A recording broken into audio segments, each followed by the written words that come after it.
ప్రియ రక్షకుడునైన యేసుక్రీస్తు అతి శ్రేష్టమైన పరిశుద్ధ నామములో కూడి వచ్చినటువంటి పునరుత్థానపు బల్లారాధన కూడి వచ్చిన మీ అందరికీ ప్రత్యేకమైన వందనాలు తెలియజేస్తున్నాను.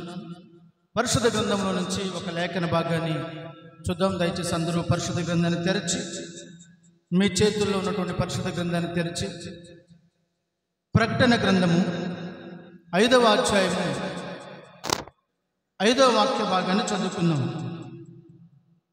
ప్రకటన గ్రంథము 5వ అధ్యాయము 5వ వాక్య భాగాన్ని చదువుకుందాం. ఆ పెద్దలలో ఒకడు ఏడవకము, ఇదిగో దావీదునకు చిగురై ఉన్న యూదా గోత్రపు సింహము 7 ముద్రలను తీసి ఆ గ్రంథమును విప్పుటకే జయము పొందినని నాతో చెప్పెను. చాలు. చదవండి లేఖన భాగంలో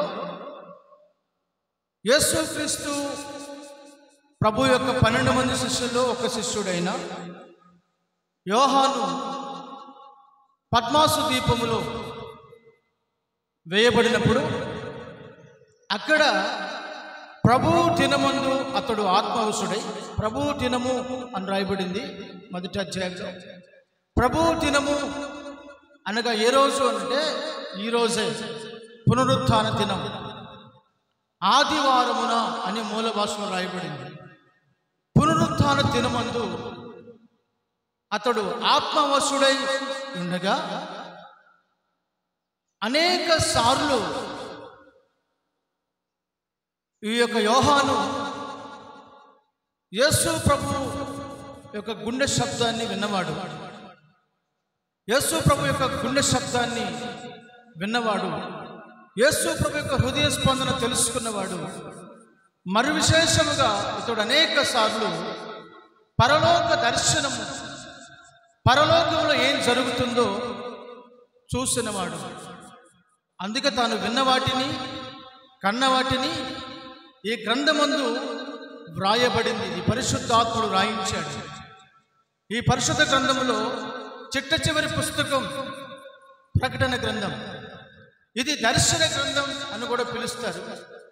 ఇంకా చెప్పాలంటే భూత వర్తమాన భవిష్యత్ కాలములకు సంబంధించినటువంటి చిట్ట చివరి పుస్తకం ఇది. ఈ గ్రంథమందు వ్రాయబడినటువంటి సంగతులను తెలియచేయడానికి, వాటికి సంబంధించిన ముద్రలను విప్పడానికి ఆ పరలోక రాజ్యంలో, పరలోక పట్టణములో చాలామంది పరిశుద్ధులు ఉన్నారు. ఎవరు కూడా దాన్ని విప్పడానికి సాహసించడం లేదు, వారికి ఆ ధైర్యం లేదు. అయితే ఏడుస్తూ ఉన్నాడు. తను తీసుకుని వెళ్ళి చూపిస్తున్నటువంటి దూతను చూసి, అయ్యో ఈ గ్రంథమును విప్పుటకు ఎవడు యోగ్యుడు లేడా అని ఏడుస్తూ ఉంటే ఆ దూత యోహాను దగ్గరికి వచ్చి అంటుంది, 5వ వచనం మనం చదువుతున్నాము. ఆ పెద్దలలో ఒకడు అక్కడికి వచ్చి, ఏడవకము, ఇదిగో దావీదునకు చిగురైన యూదా గోత్రపు సింహము 7 ముద్రలు తీసుకుని ఆ గ్రంథమును విప్పుటకై జయము పొందెను. చూడండి, ఒక గ్రంథాన్ని విప్పాలంటే జయ జీవితము కావాలి. జయ జీవితము లేకుండా గ్రంథములో నీ పేరు లిఖించబడదు. చూడండి, మనం ఈ లోకంలో ఉన్నాం కనుక ఆధార్ కార్డుల్లో, రేషన్ కార్డుల్లో, ఇంకా స్కూల్స్ చదువుకునే వాళ్ళకి స్కూల్స్ సర్టిఫికెట్లో వాటి మీద మీ పేర్లు ఉంటాయి, మీ ఇళ్ల మీద మీ పేర్లు ఉంటాయి. కానీ ఇవన్నీ ఒకరోజు మాసిపోతాయి, అర్థమవుతుంది. ఒకరోజు కనుమరుగైపోతే మరలా కనబడవు. కానీ ఒక లోకం ఉంది. ఆ లోకమును నువ్వు చేరినప్పుడు, ఈ లోకమును నువ్వు కన్ను మూసిన వెంటనే మరో లోకమును నువ్వు కన్ను తెరుస్తావు, మరో లోకములో కన్ను తెరుస్తావు. ఈ లోకము ఏ మనిషికి శాశ్వతము కాదు, ఏ మనిషికి ఈ లోకము శాశ్వతము కాదు. ఈ లోకము ఒక అద్దె ఇల్లు లాంటిది. ఏ రోజుకైనా అద్దె ఇల్లు ఖాళీ చేయాల్సినట్లుగా ఈ లోకం ప్రతి మనిషికి అద్దె ఇల్లు. ఒక రోజున నువ్వు ఖాళీ చేసి నీ నిత్యమైన శాశ్వతమైన దేశానికి లేక రాజ్యానికి వెళ్ళిపోతావు. ఏది ఆ రాజ్యం? ఈ లోకములో నువ్వు శరీరముతో చేసిన పాప భోగేచ్ఛలను బట్టి, లోకములో నువ్వు చేసిన అపవిత్రతను బట్టి నరకానికి వెళతావు. ఈ లోకంలో పరిశుద్ధంగా, నీతిగా, న్యాయంగా, యథార్థంగా, నమ్మకంగా అన్ని విషయాల్లో దేవునికి ఇష్టమైన వ్యక్తిగా నువ్వు జీవిస్తే పరలోక రాజ్యం చేరుతాం. అది కూడా ప్రభువు ద్వారా. యేసు చెప్పారు, నేనే మార్గం, నేనే సత్యం, నేనే జీవం. నేను కూడా అని చెప్పలేదు, నేనే అని చెప్పారు. యేసు ద్వారా మాత్రమే మనం పరలోక రాజ్యమును చేరగలం. ఎందుకంటే ఆయన పరిశుద్ధుడు, ఆయన పాపమెరుగని వాడు, ఆయనలో పాపము లేదు. ఆయన జన్మలో కానీ, ఆయన జీవితంలో కానీ, ఆయన జీవించిన చరిత్రలో కానీ, ఆయన చరిత్రే సుచరిత్ర. ఏ చరిత్ర? యేసు చరిత్ర సుచరిత్ర. ఆయన చరిత్ర చెప్పుకొనదగిన చరిత్ర, ఆయన చరిత్ర నమ్మదగినది.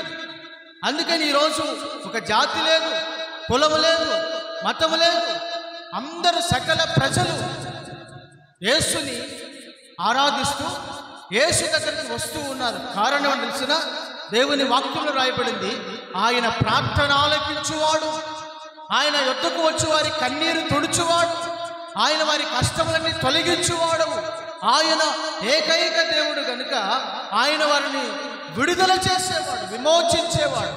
చూడండి, రకరకాల బలహీనతలతో, వ్యాధులతో, సమస్యలతో, కుటుంబాల కలహాలతో ప్రభు దగ్గరికి వస్తూ ఉంటే ఆయన వారిని విడిపిస్తున్నాడు. ఎందుకు విడిపిస్తున్నాడు అంటే ఆయన జయము పొందినవాడు. ఆయన జయము పొందినవాడు.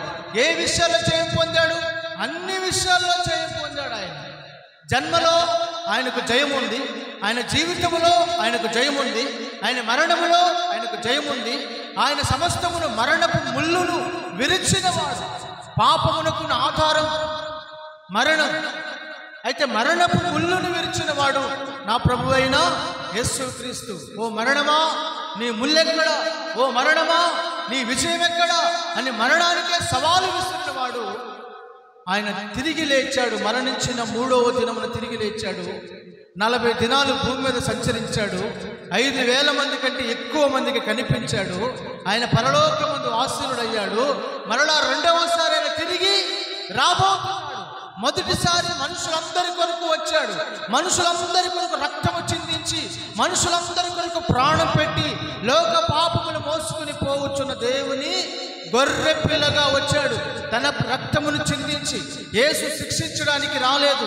ఏ మనుషుని శిక్షించడానికో, లేకపోతే నరకడానికో, సంహరించడానికో, మరణానికో, పాతాళానికో అప్పగించడానికి యేసు రాలేదు.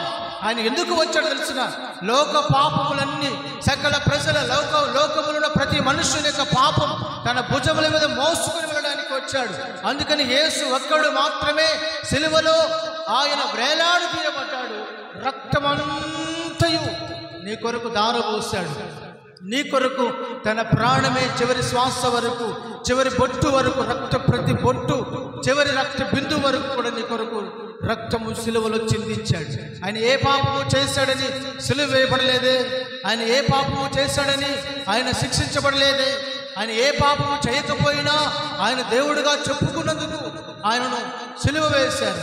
ఆయన నేను మనుషులను రక్షించడానికి వచ్చిన మెస్సయ్యను, క్రీస్తుని అని చెప్పినందుకు సిలువ వేశారు. కనుక ఆయన సిలువ వేయబడడం తండ్రి యొక్క చిత్తం. ఆయన సిలువ వేయబడ్డాడు. ఆయన మరణాన్ని జయించలేచాడు కనుక ఇట్టి దేవుడు మనకు సరిపోయిన వాడు. ఆయన మరణమును జయించిన వాడు కనుక దేవుని వాక్యం అంటుంది, ఇదిగో యూదా గోత్రపు సింహము ఆ గ్రంథమును విప్పుటకై జయమును పొందెను. దేవునికి మహిమ కలుగును గాక. హల్లెలూయా. యేసు ఎవరని రాయబడుతూ ఉందంటే యూదా గోత్రపు సింహము. యూదా గోత్రపు సింహముగా ఆయన వ్రాయబడి ఉన్నాడు. యూదా గోత్రపు సింహముగా ఆయన తిరిగి రాబోతూ ఉన్నాడు. మొదటిసారి గొర్రెపిల్లగా వచ్చాడు. రెండవసారి ఎలా రాబోతున్నాడు? యూదా గోత్రపు కొదమ సింహమై రాబోతున్నాడు. కొదమ సింహ గర్జన వేరు, కొదమ సింహము యొక్క ఆలోచన విధానం వేరు. ఇప్పుడు మొదటిసారి గొర్రెపిల్లగా వచ్చాడు. రెండవసారి ఆయన యూదా గోత్రపు కొదమ సింహముగా తిరిగి రాబోతూ ఉన్నాడు. దేవునికి మహిమ కలుగును గాక. హల్లెలూయా. ఈ రోజున మన యొక్క సబ్జెక్ట్ ఏంటంటే సింహం. మనకు సబ్జెక్ట్ ఏంటి? సింహం. ఏంటి ఈ సింహం యొక్క కర్తవ్యం? ఎందుకు సింహం గురించి బైబిల్లో రాయబడింది? ఎందుకు ఈ సింహాన్ని గురించి ప్రత్యేకత బైబిల్లో స్వతంత్రించుకుందో, బైబిల్ దాని గురించి ఏం సెలవిస్తుందో మనం చూద్దాం. పరిశుద్ధ గ్రంథం చూడండి. సంఖ్యాకాండము 23వ అధ్యాయము 24వ వచనం. సంఖ్యాకాండము 23వ అధ్యాయము 24వ వచనం. ఇదిగో ఆ జనము ఆడు సింహము వలె లేచును, అది సింహం వలె నిక్కి నిలుచును, అది వేటను తిని చంపబడిన వాటి రక్తము త్రాగు వరకు పండుకొనదు. చాలు. రాయబడిన మాట ఏంటంటే ఇదిగో ఆ జనము, ఇదిగో ఆ జనము అని చెప్తున్నాడు. ఏ జనముల గురించి మాట్లాడుతున్నాడో ఆ జనమునకు పెట్టిన పేరేంటి? ఆ జనము ఆడు సింహము వలె అని రాస్తున్నాడు. ఆ జనం ఎలా ఉందంట? ఆడు సింహం. ఏ సింహం అంటది? సింహాలు 2 రకాలు ఉంటాయి, ఆడ సింహం, మగ సింహం. ఇక్కడ ఏం రాయబడిందంట? ఆడ సింహం గురించి రాయబడింది. ఎందుకు ఆడు సింహాన్ని గురించి రాస్తాడు? ఇక్కడ రాయబడిన మాట ఏంటంటే ఆ జనము అని రాస్తున్నాడు. ఏ జనం? ఆ జనం ఇశ్రాయేలు గురించి రాయబడిన సంగతి, ఇశ్రాయేలు దేశం గురించి రాయబడిన సంగతి, ఇశ్రాయేలు ప్రజల గురించి రాయబడినటువంటి గుర్తుగా, ఇశ్రాయేలులకు గుర్తుగా దేవుడు మాట్లాడుతున్నాడు. ఇదిగో ఇశ్రాయేలు యూదా జాతిని గురించి మాట్లాడుతున్నాడు. యూదా జాతి కొదమ సింహము వంటి జాతి. యూదా జాతి కొదమ సింహము వలె గర్జించున్నది, అది ఆడు సింహము వలె ఉన్నదట, అది నిక్కి నిలుస్తుందట. రెండవది, అది వేటాడి తిని చంపిన దాని రక్తము త్రాగు వరకు మళ్ళా తిరిగి పడుకోదట. అంటే దానికి ఏముందో తెలిసిన ఒక కర్తవ్యం ఉంది. తన పని తాను ముగించాలి. దేని కొరకు అది నిలబడిందో, దేని కొరకు అది నిలిచిందో, దేని కొరకు అది పరిగెడుతుందో, దేనిని పట్టుకోవాలని అది గురి వద్దకు పరిగెడుతుందో దానికి ఒక లక్ష్యం ఉంది. దానికి ఒక లక్ష్యం ఉంది. ఈరోజు మనం చూస్తున్నాం, ఎక్కడ చూసినా యుద్ధ వాతావరణం కనబడతా ఉంది. ఎన్నో సంవత్సరాల నుంచి మనం వింటానే ఉన్నాం. ఇశ్రాయేల్ దేశం యుద్ధం జరుగుతూనే ఉంది, యుద్ధం ఆగడం లేదు. ఏ దేశానికి లేనటువంటి iron dome, protection dome Israel దేశానికి ఉంది. కనుక ఆ దేశం కాపాడబడతా ఉంది. టెక్నాలజీలో ముందుంది ఆ దేశంలో ప్రపంచాల్లో అన్నింటిలో కూడా చిన్న దేశమే, కానీ అతి శక్తివంతమైన దేశం, టెక్నాలజీలో ఎదిగిన దేశం. అటువంటి దేశం గురించి దేవుడు మాట్లాడుతున్నాడు. ఆ జనము ఆడు సింహం అట. చూడండి, వాళ్ళకు ఒక సంస్థ ఉంది, ముసాయిదాని. ఆ సంస్థ ఎంత కఠినంగా ఉంటుందంటే చాలా తీవ్రంగా ఉంటుంది. మన ఇండియన్ వాటిలాగా కాదు, అది ఇండియన్ ఆర్మీ లాగా కాదు. మోసాద్ యొక్క ఇశ్రాయేల్ దేశం యొక్క పటిష్టత వేరు. ఎన్ని దేశాలు దాని చుట్టుముట్టు శత్రువులు వచ్చి దాని మీద పడుతున్నా ఏమాత్రం వెనక తగ్గడం లేదు. ఎంతమంది యుద్ధం మానమని చెప్పినా ఏమాత్రం కూడా యుద్ధానికి తగ్గకుండా యుద్ధం జరిగిస్తూనే ఉంది. దేశాలను మట్టుబడుతూనే ఉంది. దానికి ఎదురుగా వచ్చిన ప్రతి దేశాన్ని మట్టి కనిపిస్తూనే వెళ్తా ఉంది ఇశ్రాయేల్ దేశం. చాలా తక్కువ దేశం, కానీ అందులో ఉన్న ప్రతి పౌరుడు ఆ దేశంలో ప్రతి పౌరుడు యుద్ధంలో పాలు పొందుతాడు. అటువంటి దేశం అది. ఆ దేశానికి ఒక కర్తవ్యం ఉంది, ఒక లక్ష్యం ఉంది. నేను కూడా ఈరోజు ఏం చెప్తున్నా తెలిసిన, ఒక భారతీయ పౌరుడుగా, ఒక దేశ పౌరుడుగా నీ కర్తవ్యం ఏంటి? దేశం గురించి, నీ కుటుంబాన్ని గురించి, నిన్ను గురించి నీకేదైనా లక్ష్యం ఉందా? నీకంటూ ఒక కర్తవ్యం ఉందా? నీకంటూ ఒక గురి ఉందా? నీకంటూ ఒక గమ్యం ఉందా? కొంతమంది చూడండి, ఏ గురి గమ్యం లేకుండా బతికేస్తారంతే, పేరుకు బతికేస్తారు. ఎన్ని సంవత్సరాలు ఇప్పుడు నీ వయసు అంతా? నాకా 80 సంవత్సరాలండి, నాకా 90 సంవత్సరాలు, నాకా 100 సంవత్సరాలు. ఏం సాధించావు? నీ వలన నిన్ను పుట్టించిన దేవునికి ఏమైనా లాభం ఉందా? నిన్ను కన్న తల్లిదండ్రులకు ఏమైనా లాభం ఉందా? నిన్ను కనీ పెంచి పెద్ద చేసిన తల్లిదండ్రులకు నీ వల్ల ఏమైనా క్షేమం ఉందా?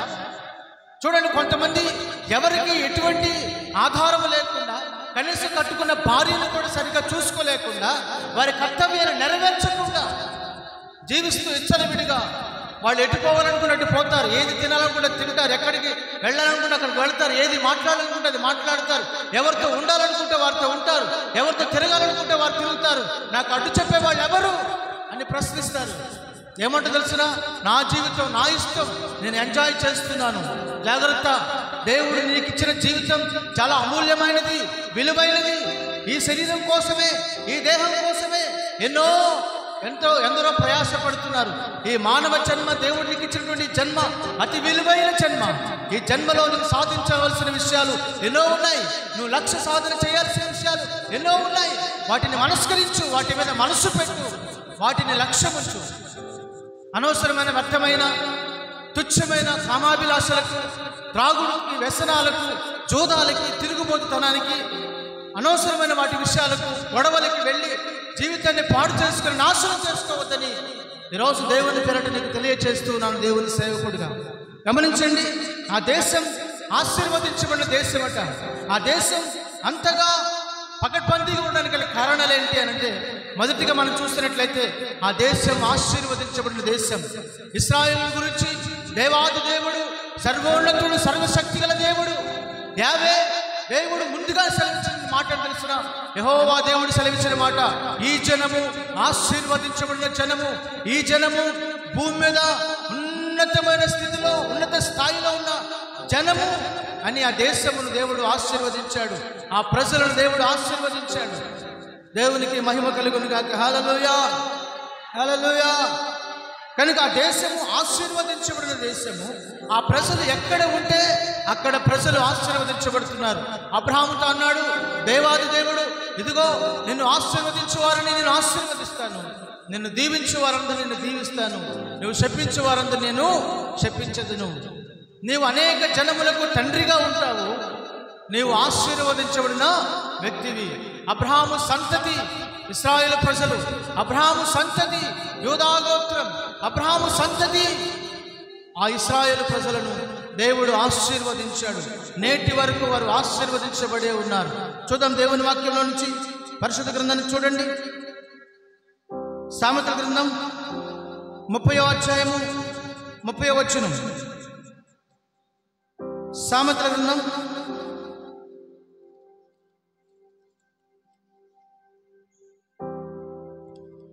30వ అధ్యాయం 30వ వచనం. టీవీగా నడుచునవి 4 కలవు, అవేవనగా ఎల్ల మృగములలో పరాక్రమం గలదై, ఎవనికైనా భయపడి వెనుకకు తిరగని సింహము. చాలు. ఇప్పుడు రాయబడిన మాట ఏంటంటే టీవీతో నడుచున్నది. అది చాలా రాజు టీవీగా నడుస్తుంది. పిల్లిగా మనందరికీ తెలుసు కదా, పిల్లి అంటే పిల్లి. ఆ పిల్లి కుక్క కనపడింది అనుకోండి, తోక ముడుచుకొని ఒళ్ళంతా నెక్క ముడుచుకొని పరిగెత్తుకుని అని అరుచుకుంటాం. కానీ ఒక కుక్క ఉందనుకోండి, ఒక మనిషిని చూస్తే పారిపోతుంది. అట్లా ప్రతి జీవి భయపడతాడు. కానీ ఎవరికైనా నువ్వు భయపడక రాజు టీవీగా నడుచున్నది 4 కలవు. అందులో మొదటిదేంటంట? మొదటిదేంటి? సింహం. సింహం. ఈ సింహము ఎవరికి భయపడదట. సింహం ఊళ్ళో తిరుగుతుందని తెలిసింది అనుకోండి, మనం భయపడతాం, అది భయపడుతుందా? మనమే భయపడతాం. ఇక చీకటి పడిందంటే అన్నీ ఇక తలుపులు బంద్ చేసుకుని లోపలే ఉంటాం. అర్థమవుతుందా? అది ఎక్కడో చాలా దూరంలో తిరుగుతుందంటే చెప్తే చాలు, ఇక్కడే భయపడిపోతాం. ఎవరికి భయపడని సింహం అంట. ఈ సింహం వ్రాయబడిన మాట ఏంటంటే తన కర్తవ్యాన్ని జరిగిస్తుంది. ఇది ఎవరికి భయపడకపోవడానికి గల కారణం ఏంటంటే, అడవికి రాజెవరు? అడవికి రాజెవరు? సింహం. అడవికి రాజు సింహం. మరి మన రాజు ఎవరు? రాజులకు రారాజు, రానయున్న మహారాజు, సర్వలోకానికి చక్రవర్తి. కనుక మన రాజు అతి త్వరలో రాబోతున్నాడు. అప్పుడు సకల ప్రజలు తెలుసుకుంటారు ఇది వాస్తవమా అవాస్తవమా అని. అప్పుడు దాకా ఎవరు నమ్మరు. యేసు ప్రభు మొదటిసారి వస్తాడంటే ఎవరు నమ్మల. వచ్చిన తర్వాత నమ్మారు. ఆయన వెళ్ళిపోయాడు. మరలా రెండవసారి ఆయన రాబోతున్నాడు. రెండవసారి ఆయన వచ్చేసరికి ఎవరి కోసం వస్తున్నాడు? ఆయన ఎవరి కోసం వస్తున్నాడు ప్రభు రెండవసారి? మొదటిసారి పరిశుద్ధులకు, మొదటిసారి పాపుల కొరకు వచ్చాడు, సకల ప్రజల కొరకు వచ్చాడు, రక్షణ నిమిత్తం వచ్చాడు. రెండవసారి రక్షణ పొంది తన కొరకు కనిపెట్టుకొని నిరీక్షణకు ఎదురు చూస్తున్న ప్రజల కొరకు తన సొత్తైన ప్రజలు తీసుకుని వెళ్ళడానికి ఆయన రెండవసారి రాబోతున్నాడు. దేవునికి స్తోత్రం. ఎక్కడికి రాబోతున్నాడు? మేఘాల మీదకి రాబోతున్నాడు. మధ్యాకాశంలోకి రాబోతున్నాడు. మేఘాల మీదకి ఆయన రాబోతున్నాడు. కనుక మనం సిద్ధంగా ఉన్నట్లయితే మనం ప్రభువుని మహిమా శరీరంతో ఎదుర్కొంటాం. దేవునికి స్తోత్రం. హల్లెలూయా. మన ప్రభు రారాజు, ఆయన రాజులకు రారాజు. మన సమూహం పేరేంటంటే రాజులైన యాజక సమూహం. మన రాజ్యం ఏంటి? రాజులైన యాజక సమూహం. మన వంశం రాజుల వంశం. ఏ వంశం అండి? రాజుల వంశం. ఒకే వంశం. భూమి మీద రెండే ఉంటాయి. ఒకటి దేవుని రాజ్యం, రెండు సాతాను రాజ్యం. ఒకటి నీతి, రెండు దుర్నీతి. ఒకటి మంచి, రెండు చెడు. ఒకటి నిజం, ఇంకొకటి అబద్ధం. ఒకటి వెలుగు, ఇంకొకటి చీకటి. అర్థమవుతుందా? ప్రతిదీ రెండు ఉంటాయి. దేని క్వాలిటీ దాందే, దేని వ్యవహారం దాందే. అర్థమవుతుందా? అలాగే పరలోకం, నరకం రెండు ఉన్నాయి. రెండు లోకాలు, పరలోకం, నరకం. కనుక నీ జీవితంలో రాజాది రాజు అని నువ్వు నమ్మి విశ్వసించి నువ్వు ప్రభువు కొరకు జీవించాలని ప్రభువు నీకు తెలియజేస్తూ ఉన్నాడు. దేవునికి స్తోత్రం. హల్లెలూయా.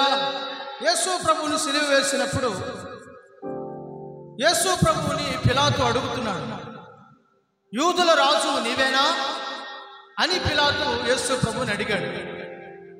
ఎందుకంటే అందరూ రాజు రాజు యేసురాజు యేసురాజు యేసురాజు అని చెప్పుకుంటూ ఉన్నారు. యూదుల రాజా నీకు జయము, యూదుల రాజా నీకు జయము, హోసన్నా నీకు జయము అని కేకలు వేస్తా ఉన్నారు. ఇదంతా విన్నాడు పిలాతు. నీవేనా రాజువి, యూదులకు రాజు నీవేనా అని అడిగితే యేసు ప్రభు అంటాడు, నీవన్నట్టే అన్నాడు. నీవన్నట్టే, నేనే రాజుని. యేసు ఎవరండి? ఆయన రాజాది రాజు. ఏ రాజు? ఈ లోకానికి సంబంధించిన రాజా. ఈ లోకంలో రాజులందరూ కూడా ఒకరోజు కనుమరుగైపోయారు. ఇప్పటికే రాజులు లేరు ఎక్కడ.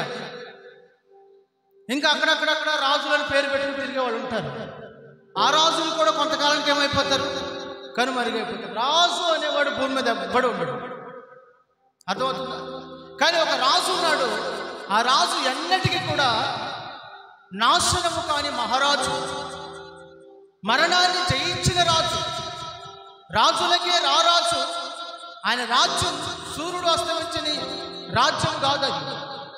అసలు సూర్యుడే లేని రాజ్యం అది. హల్లెలూయా. సూర్యుడే లేని రాజ్యం, చీకటి లేని రాజ్యం.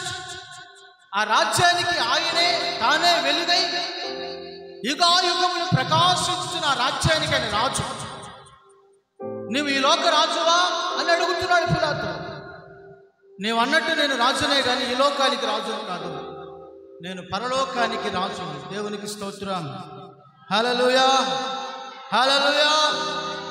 సింహానికి ఉన్నటువంటి ఒక లక్షణం చెప్పన, సింహం అది చచ్చిపోయే ముందు కూడా ఒక అడుగు వెనక్కి వేసి లేదా పందెం ముందు పోరాడుతూ యుద్ధం చేస్తూ పోరాడుతూ ఒక అడుగు వెనక్కి వేసి చచ్చిపోదు. చచ్చిపోయే ముందు కూడా ఒక అడుగు ముందుకేసి ప్రాణాన్ని విడుస్తుంది. అర్థమవుతుందా? ఒక అడుగు ముందుకు వేసి చచ్చిపోతుంది. అంటే అర్థం ఏం తెలుసు? జయము నాదే, జయము నాదే. అందుకని యేసు సిలువలో చివరిగా అని చెప్పిన మాట ఏంటి? తండ్రి, నా ఆత్మను నీకు అప్పగించుకొనుచున్నాను. పరలోకమందున్న తండ్రికి తన ఆత్మను అప్పగించాడు. సమాప్తమైనదని ఆయన సెలవిచ్చాడు. ఆయన తిరిగి 3వ దినమున లేచాడు. మరణపు ముళ్ళును విరిచాడు. ఓ మరణమా నీ విజయం ఎక్కడ? ఓ మరణమా నీ ముళ్ళెక్కడ? ఆ పాపపు ముళ్ళును విరిచి తిరిగి లేచిన వాడు సజీవుడైన దేవుడు నా ప్రభువైన యేసుక్రీస్తు. భూమి మీద ఒకే ఒక్క సమాధి తెరవబడిందండి, ఒకే ఒక్క సమాధి. ఇప్పటికీ కూడా భూమి మీద ఒకే ఒక్క సమాధి తెరవబడి ఉంది. అది నా ప్రభువైన యేసుక్రీస్తు యొక్క సమాధి. దేవునికి స్తోత్రం. హల్లెలూయా, హల్లెలూయా. ఈ సింహం ముందు సకల సింహాలు నోళ్ళు మూసాయి. సకల సింహాలు నోళ్ళు మూసాయి. ఏ సింహం ముందు? యూదా గోత్రపు కొదమ సింహము. భూలోక సింహాలన్నీ కూడా నోళ్ళు మూసాయి. వాటి నోళ్లను మూయించాడు ప్రభు. కారణం తెలుసునా? ఆయన అతీతమైన శక్తి కలిగిన వాడు, అతీతమైనటువంటి శక్తి కలిగిన వాడు. దేవుని వాక్యం మనం చూస్తున్నాము. చూడండి, సామెతల గ్రంథం 28వ అధ్యాయం 1వ వచనం. ఎవడును తరమకుండానే దుష్టుడు పారిపోవును. నీతిమంతులు సింహము వలె. చెప్పాలి అందరూ చెప్పాలి. నీతిమంతులు సింహము వలె ధైర్యంగా ఉంటారట. చూడండి, పాపము చేసేవాడు, దొంగతనం చేసేవాడు, వ్యభిచారం చేసేవాడు, డ్రైవింగ్ లైసెన్స్ లేనివాడు, హెల్మెట్ లేనివాడు, చెప్పండి ఇంకా రకరకాల పనికిమాలిన పనులన్నీ చేసేవాడు భయపడతాడు. భయపడాల్సిందే, తప్పదు. ఎవని పాపం వానిని పట్టుకొను. బైబిల్ చెప్తున్న మాట, ఎవరి పాపం వారిని తరుముతుందట. నువ్వు పాపం చేస్తున్నావా? జాగ్రత్త, నువ్వు మరణ భయంతో ఉన్నావు. ఏ రోజైనా మరణం నీ మీద పడిపోద్ది. మరణానికి అడ్డు చెప్పేవాళ్ళు ఎవరు లేరు. దాని పేరే తెగులు. మరణం పేరే తెగులు. అది చెట్ల మీదైనా పడుతుంది, పొలంలోనైనా పడుతుంది, పశువుల మీదైనా పడుతుంది, ఆకాశంలో గగనాంతరాలు, హెలికాప్టర్లో, ఫ్లైట్లో, విమానాల్లో తిరిగే వాళ్ళ మీద పడుతుంది. ఎక్కడున్నా కానీ పడుతుంది. అర్థమవుతుందా? ఆ మరణ భీతి నీకు లేకుండా ఉండాలంటే నువ్వు ఎలా ఉండాలంట? దేవుని వాక్యం ఉంటుంది, నీతిమంతులు సింహము వలె ధైర్యంగా ఉంటారట. ఇందాక మనం చదువుకున్నాం, ఆ జనము ఆడు సింహము వలె నిక్కి నిలుచును అని చదివాం. ఏ జనము? ఇశ్రాయేలు ప్రజల గురించి ఆ మాట చెప్పాడని చదువుకున్నాం. ఇక్కడ అంటాడు, ఇదిగో నీతిమంతుడు సింహం లాంటాడు అని చెప్తున్నాడు. నీతిమంతుడు సింహం లాంటాడట. దుష్టుడు ఎవ్వడు తరవకుండానే పారిపోతాడు. ఒరే, రాత్రి ఉన్నాడు కదా, పొద్దున్న కనబట్టలేదు ఏంటంటే రాత్రికి రాత్రే మూటామూడు సర్దుకొని పారిపోయాడు. రాత్రికి రాత్రే మూటామూడు సర్దుకొని పారిపోయాడు. ఎవడో? దుష్టుడు. దుష్టుని కార్యాలు, దుష్టబుద్ధి, దుష్ట ఆలోచన, అన్ని దుర్బుద్ధి. ఒక్కటైనా మంచి ఉండదు. కొంతమంది చూడండి, నిలువెల్లా విషపు చూపు. ఏ చూపు? విషపు చూపు. నిలువెల్లా మనిషి జీవితంలో పైకి బాగానే మాట్లాడతారు, బాగానే పలకరిస్తారు, బాగానే హాయ్ హాయ్ అంటుంటారు, కానీ లోపలంతా కుళ్ళు, కుషిత్వం, కపటం, నటన. ఏమి నటిస్తారో, ఎంత ప్రేమ వలగపోస్తారో, ఎంత బాగా అయ్యో పాపం అంటారో, జాలి చూపిస్తారు. ఎంత నటనే, మొత్తం నటనే, నిలువెల్లా నటన. పావుకి కూరలో ఉండదంట విషం, తేలికి కొండెంలో ఉండదంట విషం, కానీ మనిషికి నిలువెల్ల విషం ఉంటుందంట.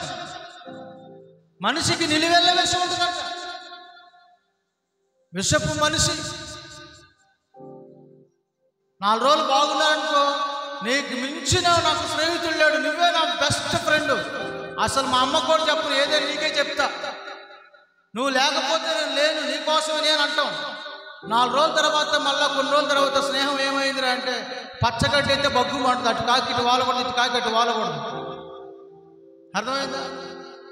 అదే మొన్నదాకా ఇద్దరు ఒకటే బండి, ఒకటే కథ, ఒకటే మాట, ఒకటే అంతా ఒకటే ఒకటే ఒకటే నడిచారు కదా. ఇప్పుడు 2 అయినాయి అంటే అంతే. బళ్ళు ఓడలు అవుతాయి, ఓడలు బళ్ళు అవుతాయి. జాగ్రత్త. ఏ మనుషుడు నమ్మదగిన వాడు కాదు. ఈరోజు నిన్ను ప్రేమించిన వారే, ఈరోజు నిన్ను గురించి మంచి మాటలు చెప్పిన వాళ్ళే రేపు రోజు నీ మీద రాళ్ళు విసురుతారు, దుర్భాషలాడతారు, నలుగురిలో నిన్ను హేళన చేస్తారు, నిన్ను ఇష్టం వచ్చినట్లు మాట్లాడతారు, రోడ్డుకి ఈడుస్తారు. జాగ్రత్త పడాలి. నీ పరిధిలో నువ్వు ఉండు, నీ హద్దులో నువ్వు ఉండు, నీకు క్షేమం, నీ క్షేమం. నీతిమంతుడట సింహంలాగా ధైర్యంగా ఉంటాడట, ధైర్యంగా. ఎందుకని? ఎవరికి భయపడ్డావు? భయపడాల్సిన అవసరం ఉందా? దేనికి భయపడ్డావు? భయపడాల్సిన అవసరం ఉందా? భయపడాల్సిన అవసరం ఉంది. అన్నీ నీ దగ్గర కరెక్ట్గా ఉన్నప్పుడు, నీ లైఫ్ కరెక్ట్గా ఉన్నప్పుడు, నువ్వు చేసే పని కరెక్ట్గా ఉన్నప్పుడు, నీ మాట కరెక్ట్గా ఉన్నప్పుడు, నీ రూట్ కరెక్ట్గా ఉన్నప్పుడు, నువ్వు చేసే ప్రతి చర్య కరెక్ట్గా ఉన్నప్పుడు నువ్వు ఎవరికి భయపడాలి? నీలో ఏదైనా వంకరతనం కనబడితే భయపడాలి, నీలో ఏదైనా మాట తూడితే భయపడాలి, నీలో ఏదైనా అక్రమం ఉంటే భయపడాలి, నీలో ఏదైనా దేవునికి ఇష్టం లేని కార్యం ఏదైనా ఉంటే భయపడాలి. అక్కడ కొంతమంది చిన్నపిల్లలు చలి కాసుకున్నారు, చిన్నపిల్లలు, చిన్నపిల్లలు. అందులో ఒక ఆడపిల్ల ఉంది. ఇదిగో నువ్వు, నాకు తెలుసు, నువ్వు ఆ యేసు ప్రభుతో కూడా తిరిగావు కదా, నజరేయుడైన యేసుతో కూడా ఉన్నవాడు కదా అంటే నన్నే ఉన్నాడు. నేను కాదు, నాకు తెలియదు, అసలు నా మీద ఒట్టు పెట్టేశాడు. నేను అసలు యేసు ప్రభుకు సంబంధించినోడే కాదన్నాడు. ఎవరు? పేతురు. దేవుని స్తోత్రం. కోడి కూయక మునిపే ముమ్మారు అబద్ధాలు ఆడేశాడు. అర్థమవుతుందా? నీలో అతిక్రమం, అన్యాయం, పాపం, దోషం, దుర్బుద్ధి, దుర్లక్షణాలు ఉంటే నువ్వు చిన్న పిల్లలకైనా భయపడతావు, పిల్లికైనా భయపడతావు, పాముకైనా భయపడతావు, కప్పకైనా భయపడతావు, దేనికైనా భయపడతావు, దేనికైనా భయపడతావు. పనికి రాగానికి కూడా భయపడతావు. నెత్తి మీద అద్దె భయపడితే కొనలేని ముసల్దానికి కూడా నువ్వు భయపడతావు. అర్థమైందా? నీ బతుకు భయపడే బతుకు అయిపోయింది. కారణం ఏంటి తెలుసునా? నీలో నీతి లేదు, యథార్థత లేదు, పరిశుద్ధత లేదు, నమ్మకత్వం లేదు, మాట మీద నిజాయితీ లేదు. అబ్బో కొంతమంది ఏ మాటలు చెప్తారండి, మాటలు పెట్టే తేనె పూసినట్టుంటే వాళ్ళ మాటలు తీయగా ఉంటాయి. అబ్బాబా మాటలు నూనెలాగా పూసేస్తారంటే తేనెలాగా. అర్థమైందా? పెదేల మీద వచ్చేస్తే వాళ్ళకంతే ఇక తడుకోవాల్సిన పనిలే. టకా టకా టకా టకా టకా కంప్యూటర్ కొట్టినట్టు వచ్చేస్తా ఉంటాయి మాట్లాడాలి నోట్లో నుంచి. అంత నున్నగా తీగ ఉంటాయి వాళ్ళ మాటలు. లోపలంతా కపట చెవి, కపట వేషధారి. అదా నీతి అంటే? నీ నీతి నీ మాటలలో కాదు, నీ క్రియలలో కనిపించాలి, నీ చేతలలో కనిపించాలి, నీ ప్రవర్తనలో కనబడాలి, నీ నడకలో కనబడాలి. నీతిమంతుడు సింహము వలె ధైర్యంగా ఉంటాడట. దుష్టుడు ఎవడనూ తరగకుండానే పారిపోతాడట. ఎవడో తరగవుతల్లా, వాడి యొక్క దుర్బుద్ధి వాడిని తరిమేస్తుంది అంతే. ఎవడనూ తరగకుండానే పారిపోతాడట. దేవునికి స్తోత్రం. హల్లెలూయా, హల్లెలూయా. చూడండి, ఇశ్రాయేలు ప్రజల మధ్యలో ఒక మహా గొప్ప వ్యక్తి ఉన్నాడు. అతడు చాలా నీతిమంతుడు, యథార్థవంతుడు, పరిశుద్ధుడు, దేవునికి ఇష్టమైన మనిషి. అతను చూసి అందరూ ధైర్యంగా ఉంటున్నారు. అతన్ని బట్టి అనేక మంది ధైర్యం తెచ్చుకుంటున్నారు. కారణం ఏంటంటే అతడు గుండె సింహపు గుండె వంటిదంట. అతను గుండె సింహం లాంటి గుండె అంట. అంటే అంత కరెక్ట్ అయినటువంటి నిజాయితీ ఉన్నటువంటి సింహం గుండె లాంటిది. అర్థమైందండి? కొంతమంది మేసాలు మెలేసి తిరగేసి గడ్డం పెంచి సింహంలాగా జూలిప్పుకొని జుట్టు పెంచి రకరకాల వేషాలు వేస్తూ ఉంటారు. పెద్దగా గొంతు పెద్దగా చేసుకుని వస్తూ ఉంటారు. సింహం సింహం సింహం సింహం ఏం సింహం లేదు అక్కడ. అది పిల్లి. మనిషి ఎంత అతిశయిస్తాడంటే భయంకరంగా అతిశయిస్తాడు. కొంచెం రోగం వచ్చింది అనుకోండి, ఇక మూలన పడి నాయన అమ్మ అయ్యా బాబు తడిసిన కోడిలాగా కూర్చుంటారు, ఇక పడుకుంటారు. ఇక అర్థమైందా? కొంచెం గట్టిగా వీడ్స్ కొట్టి 4 రోజులు అయినాయి అనుకోండి, మంచానికి అతుక్కుపోయి ఆ కేకలు వేరుగా ఉంటాయి.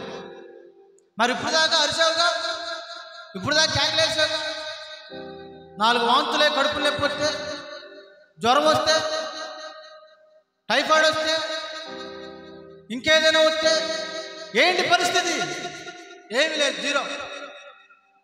మనిషి అన్ని బాగున్నప్పుడు ఎగురుతాడు, కానీ ఏదన్నా తప్పితే కింద పడిపోతాడు. మనిషి సింహం కాదు. అర్థమవుతుందా? మనిషి ఎప్పటికీ కూడా పురుగే, మట్టి పురుగే. కానీ ఆ ప్రజల మధ్యలో సింహం గుండె లాంటి గుండె కలిగిన ఒక వ్యక్తి ఉన్నాడు. అతను చూసి లక్షల కొలది ప్రజలు ధైర్యం తెచ్చుకొని జీవిస్తున్నారు. అతని గురించి వారిస్తున్న సాక్ష్యం అని చూడండి పరిశుద్ధ గ్రంథం నుంచి. సమూయేలు 2వ పుస్తకం 17వ అధ్యాయం 8, 9, 10 వచనం చదువుకున్నాం.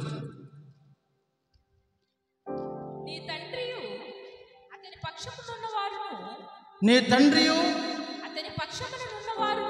అతని పక్షమునున్న వారందరూ మహాబలాఢ్యులని అడవిలో పిల్లలను పోగొట్టుకున్న ఎలుగుబంట్ల వంటి వారే రేగిన మనసుతో ఉన్నవారని నీకు తెలియను. నీ తండ్రి యుద్ధమునందు ప్రవీణుడు. అతడు జనులతో కూడా బస చేయడు. అతడేదో ఒక గుహయందు మరి ఏ స్థలమందో దాగి 17వ అధ్యాయం 10వ వచనం.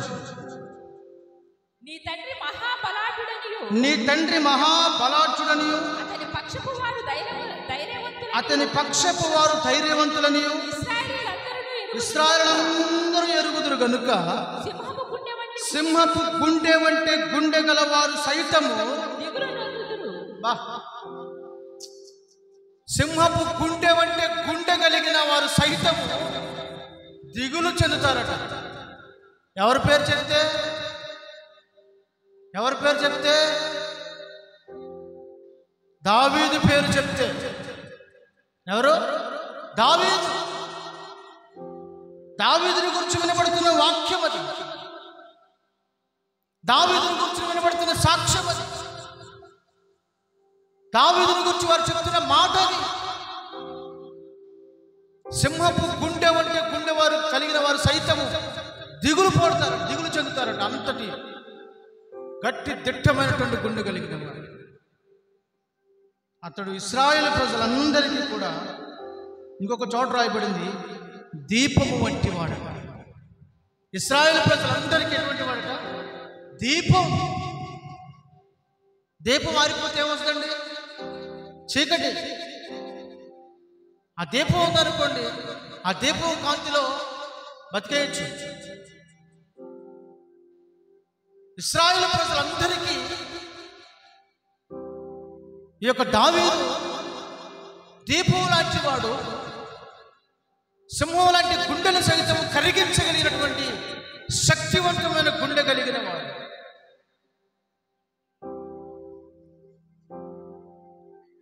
కానీ అతడు రేగిన మనసుతో ఉన్నాడు. జాగ్రత్త అని చెప్తూ ఉన్నాడు. దేవునికి స్తోత్రం. హల్లెలూయా. ఒక్కొక్కరిని గురించి దేవుడు స్పష్టంగా తెలియజేస్తున్నాడు. మొదటిగా మనం చూసాము, యూదా గోత్రపు సింహం జయం పొందింది, ప్రభువైన యేసుక్రీస్తు. రెండవదిగా ఇశ్రాయేలు ప్రజల గురించి, అది ఆడు సింహం వలె లేస్తారు, వారు పట్టిన దాన్ని చంపి తిని రక్తము త్రాగు వరకు పడుకోరు అని ఇశ్రాయేలు జనాంగమును గురించి చెప్పాడు. మూడవదిగా మనం చూస్తున్నాము, దాని కర్తవ్యాన్ని అది నెరవేరుస్తుందని చూసాము. ఇంకా మనం చూసాము, వారు సింహపు గుండె వంటి వారు కనుక వెనుకకు తిరగని వారిని, నీతిమంతులు సింహపు గుండె వంటి వారిని మనం చూసుకున్నాం. సింహం లాంటి వాళ్ళని చదువుకున్నాం. తర్వాత మనం చదవబోతున్నాం, చూడండి పరిశుద్ధ గ్రంథం నుంచి 104వ కీర్తన 21వ వచనం. 104వ కీర్తన 21వ వచనం.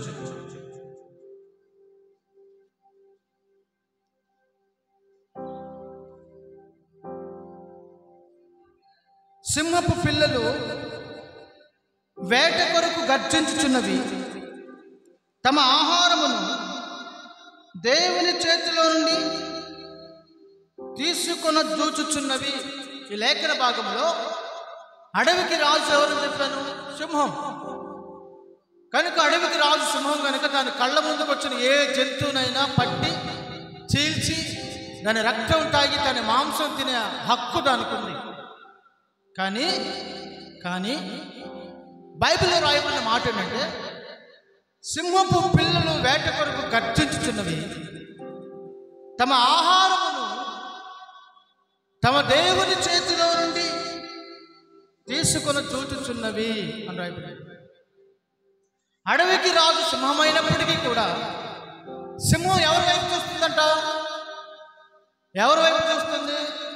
దేవుని వైపు చూస్తుంది, ఆకాశం వైపు చూస్తుంది.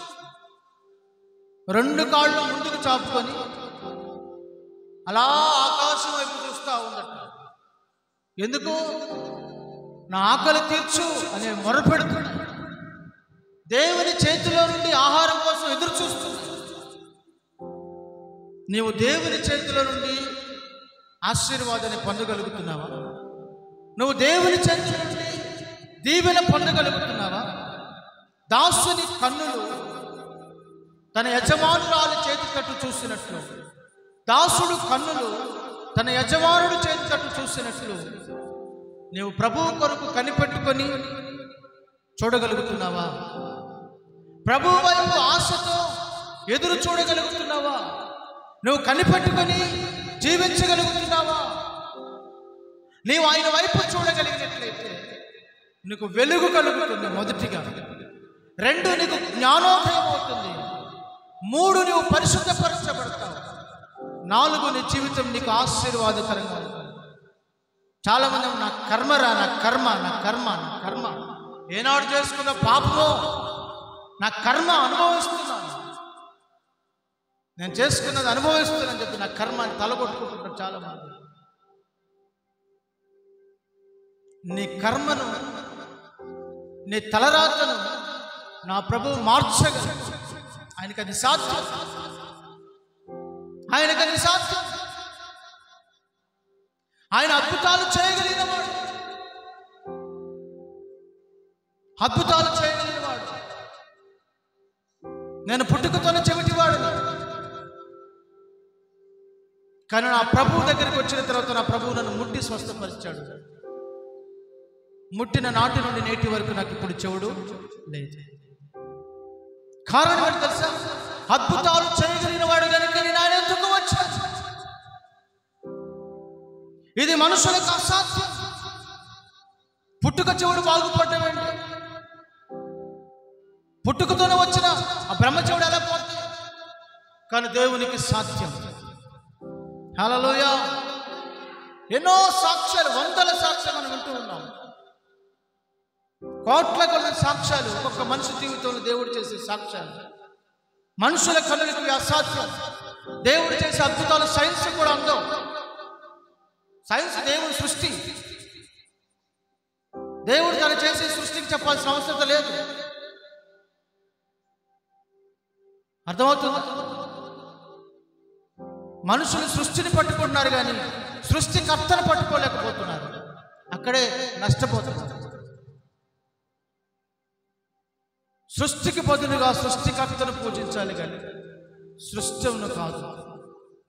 ఇక్కడ దేవుని వాక్యం సెలవిస్తున్న మాట అదే. అడవికి రాజు సింహం అయినప్పటికీ కూడా అది దేవుని చేతి నుండి ఆహారం తీసుకొని చూచుచున్నదట. ప్రతి దినము మొరపెడుతుంది, నా ఆకలి తీర్చు పరలోకమందున తండ్రి అని. ప్రతిదినం అది మొరపెడుతుంది, దానికి కావలసిన ఆహారం దేవుడు దాని కొరకు సిద్ధపరుస్తున్నాడు. అది తిని తృప్తి చెందుతుంది. దేవుని వాక్యం రాయబడింది. దేవుని చేతిలో నుండి ఎదురు చూస్తున్నవి చాలా ఉన్నాయి. ఆయన గుప్పిలి విప్పగా ప్రతి జీవి తిని తృప్తి పొందుచున్నవి అని రాయబడింది. ప్రతి జీవి తిని తృప్తి పొందుచున్నాయి. అరచు పిల్ల కాకులకు ఆయన ఆహారము ఇచ్చుచున్నాడు అని బైబిల్లో రాయబడింది. ప్రతి జీవికి ఆయన గుప్పిలి విప్పి వాటిని తృప్తిపరుస్తున్నాడు. అందుకే అంటాడు, ఆకాశ పక్షుల కంటే మీరు శ్రేష్ఠులు కారా?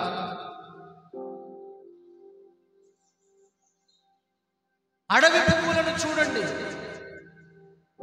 నేడుండి రేపు రాలిపోయే ఆ యొక్క అడవి పువ్వులను దేవుడు ఎలాగో అలంకరించాడు. ఆకాశ పక్షులు చూడండి, అవి విత్తవు, కోయవు, కొట్లలో కూర్చుకునవు, అయినను వాటిని మీ పరలోకమున్న తండ్రి పోషిస్తుంది. నీకేం కావాలని పరలోకం తండ్రికి తెలుసు. మొదట నీవు దేవుని నీతిని, దేవుని రాజ్యాన్ని, దేవుని న్యాయ విధిని వెతుకు.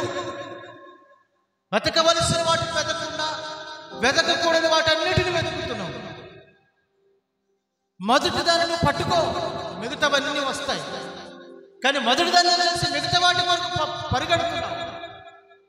నేను ఎప్పుడో ఒక మాట చెప్తా, బైబిల్లో ఉన్న మాట. ధనం కొరకు నువ్వు పరిగెత్తుకు, ధనం నీ వెనకాల వస్తుంది అంతే. ధనం కొరకు నువ్వు పరిగెత్తితే అది నీ పరిగెత్తిస్తుంది. నువ్వు దాన్ని విడిచి దేవుని వైపు తిరుగు, అది నీ వెనక వస్తుంది. బైబిల్లో రాయబడిన మాట చూసి, దేవుని యందు భయభక్తులు గల వారి కోరిక ఆయన తీర్చును.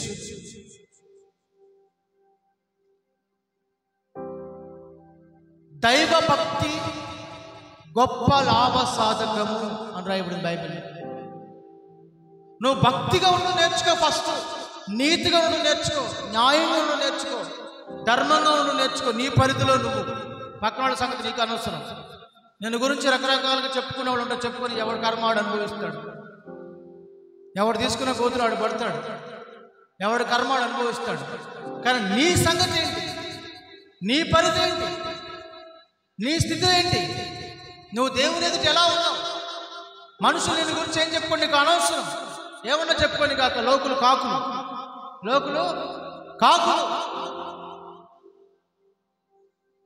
కారు కూతులు కూస్తారు, వాటిని నువ్వు చెవికి ఎక్కించుకోవాల్సిన అవసరం లేదు. నీవు నీ బ్రతుకు దేవుని ఎదుట ఎలా ఉన్నావు, ఇది ముఖ్యం. నీవు నీ ప్రవర్తన నీ దేవుని ఎదుట ఎలా ఉన్నావు, నీవు నీ నోటి మాట నీ తండ్రి ఎదుట ఎలా ఉన్నావు, ఇది నీకు ముఖ్యం. ఇదొక్కటి పట్టుక చాలు జీవితంలో, ఇదొక్కటి పట్టుక చాలు. నా దేవుని దృష్టికి నేను నిర్దోషిగా కనబడితే చాలు. నా దేవుని దృష్టికి నేను నిర్దోషిగా కనబడ్డాను. సింహాలు సైతం నన్ను ఏం చేయలేకపోయినాయి, సింహాలు సైతం నన్ను ఏమీ చేయలేకపోయినాయి అంటున్నాడు దానియేలు. అవును, దానియేలు దేవుని దృష్టికి నిర్దోషి, మనుషుల దృష్టిలో దోషిగా కనబడ్డాడు. రాజు దృష్టికి దోషిగా కనబడ్డాడు. నెబుకద్నెజరు రాజు. కానీ దానియేలు దేవుని ఎదుట నిర్దోషి. అందుకే సింహాలు తనకి ఏమీ హాని చేయలేదు. బైబిల్లో మాట రాయబడింది, మీరు మంచి విషయముల యందు ఆసక్తి గలవారైతే మీకు హాని చేయవాడు ఎవడు? ఈ మాట మీ మైండ్లో బాగా ఫిక్స్ చేసుకోండి. మంచి విషయముల యందు మీరు ఆసక్తి గలవారైతే మీకు హాని చేయవాడు ఎవడు? అనవసరమైన విషయాల మీద నీకు ఆసక్తి కానీ, పనికిరాని వాటి మీద నీకు ఆసక్తి కానీ, వ్యర్థమైన వాటి మీద నీకు ఆసక్తి కానీ, నీ కుటుంబం కానీ పక్క కుటుంబం మీద నీకు ఆసక్తి కానీ, నీ భార్య కానీ పరభార్య మీద నీకు ఆసక్తి కానీ, నీ భర్త కానీ పరభర్త మీద నీకు ఆసక్తి కానీ, నీ పిల్లలు కానీ పరపిల్లల మీద నీకు ఆసక్తి కానీ, నీది కాని దాని మీద నీకు ఆసక్తి కానీ, నీకు సంబంధించిన దాని మీద నీకు ఆసక్తి లేదు. ఎవరి కోసం ఏదో చేయాలి పరిగెడుతున్నావు కానీ నీ పిల్లల కోసం ఏం చేస్తున్నావు? నీ కుటుంబం కోసం ఏం చేస్తున్నావు? నీ కర్తవ్యం నువ్వు గుర్తించాలి. నీ లక్ష్యాన్ని నువ్వు గుర్తించాలి. నీ గమ్యాన్ని నువ్వు చేరుకోవాలి. నీకంటూ ఒక గమ్యం ఉంది, అది గుర్తించి. ఎప్పుడైనా గుర్తించావా? గుర్తింపు లేని జీవితం వ్యర్థమైన జీవితం. తాగుబోతుగా గుర్తింపు కాదు, తిరుగుబోతుగా గుర్తింపు కాదు, వ్యభిచారిగా గుర్తింపు కాదు, తిట్టుబోతుగా గుర్తింపు కాదు, గొడవలాడే వ్యక్తిగా గుర్తింపు కాదు, ఒక మంచి గుర్తింపు. నీకంటూ ఒక మంచి గుర్తింపును తెచ్చుకోగలుగుతున్నావా? నీతిమంతులు సింహము వలె ధైర్యముగా ఉంటారట. దేవునికి స్తోత్రం. హల్లెలూయా, హల్లెలూయా, హల్లెలూయా. పౌలు గారు అంటాడు, ఇదిగో నా విశ్వాసం కాపాడుకున్నాను, నా పరుగు తుదముట్టించాను, నా కొరకు నీతి కిరీటం ఉంచబడింది. తన విశ్వాస యాత్రలో, తన విశ్వాస జీవితంలో తన లక్ష్యం, తనకు దేవుడిచ్చిన పని పూర్తి చేశాడు. యేసు ప్రభు కూడా చెప్తున్నారు, తండ్రి నీవు నాకు చేయుటకు ఇచ్చిన పనిని నేను పూర్తి చేశాను, నాకు అప్పగించిన పని నేను పూర్తి చేశాను. పౌలు గారు అంటున్నాడు, నా విశ్వాసం కాపాడుకున్నాను, నా పరుగు తుదముట్టించాను, నా కొరకు నీతి కిరీటం ఉంది. నీతి కిరీటం ఉంది. మరి నీ సంగతి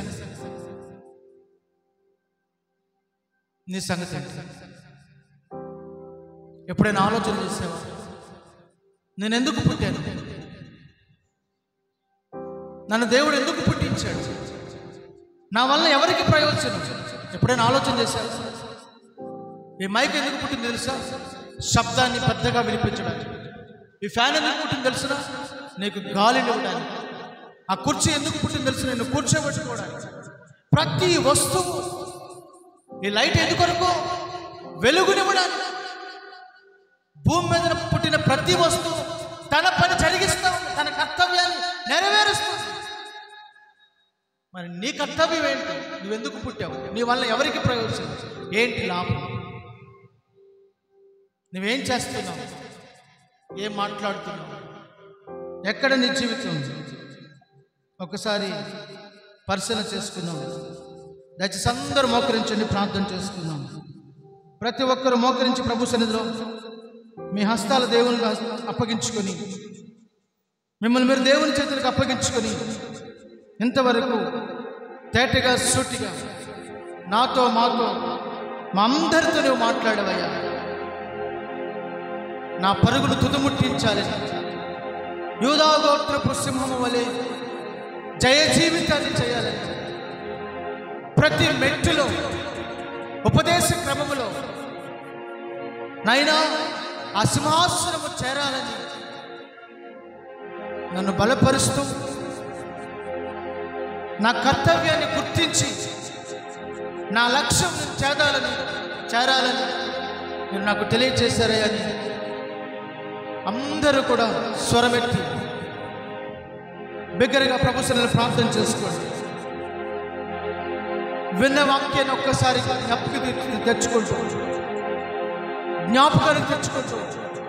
ఒక్కసారి ప్రార్థన చేసుకోండి. ఆ జనం ఆడు సింహం వలె గర్జిస్తా ఉన్నారు.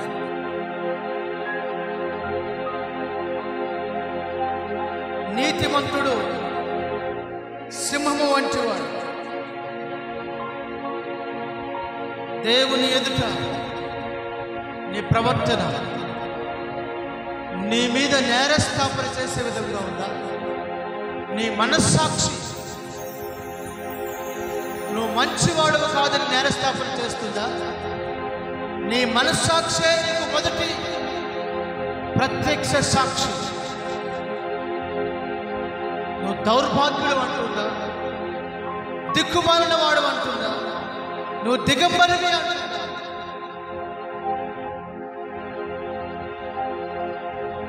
ప్రభు సన్నిధిలో ప్రార్థన చేసుకున్నాం.